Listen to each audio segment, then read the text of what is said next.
All right, Lee Williams joins us now, and got a really pretty interesting topic here, how you can own a piece of history, right? Right, this is tremendous news for collectors and gun owners. Congress just passed the National Defense Authorization Act, which is expected to go to the president. It's how the DoD gets paid. There's an amendment in that allows the Army to sell hundreds of thousands of surplus 1911 pistols to the public.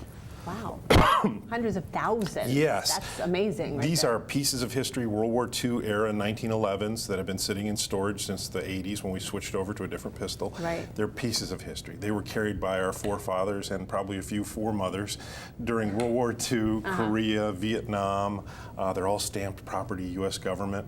Now the Army will sell these through this program, this government program called the Civilian Marksmanship Program, which has been around for decades. They sell surplus M1 Grands to the public. They sponsor shoots, they sponsor training. It's a government agency. You can get ammunition through them if you're a qualified purchaser. And once the bill is signed, the CMP is ready to start selling all of these pistols to the public to qualified purchasers. Now there's a lot of misinformation out there about what constitutes a qualified purchaser, and we have all of the details on my website, thegunwriter.com. But it's pretty simple. If you're of age, you're a U.S. citizen, and you can pass a background check, and you're a member of a shooting club that's affiliated with CMP, or if you don't live near one, a lot of my guys say, well, there's none near me. Join one online. Most of them cost 25 bucks. And you have to prove that you're into marksmanship. You have to prove that you're a shooter. Well, a concealed carry permit will do that. Retired military, former law enforcement, or you can get some paperwork from your club or your club president saying, yeah, Kathy, I see her at the range all the time. You get all that. You send the money. The CMP goes over these guns from stem to stern. They make very accurate assessments of what you're buying. You can send the money once you're qualified, and when this becomes law, they'll send it right to your house.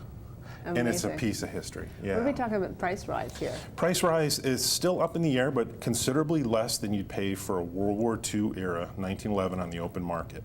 They don't factor in any collector value. It's that here's the pistol, this is what it's worth, boom. So they're going to be cheap compared to what you'd pay, and they'll shoot. They're all shooters, and they're I was also. going to say, you don't look at it's meant to shoot, right? It's like he's not going to put it up somewhere and be. Well, some guys will. I'm going to shoot mine. I'm going to shoot the hell out of it. That's what they're made for, and there's a fun gun to take to the range, and they've been America's sidearm since 1911 up into the 80s. It's a fantastic piece of history. And this is signed tomorrow. Is that what you said? Could be signed tomorrow. Could be signed next week. It's whenever the president gets to it. But the process is ready to get these guns out to collectors. And you want to get yourself ahead of this process. Yeah. Get your hands on one. Big advice here, get qualified. Become a qualified to purchase person. All right. Well, thanks so much. My pleasure. Really, really interesting topic today, and looking forward to next week, as always. We'll see you then. Okay. Stick around. We're back right after this break.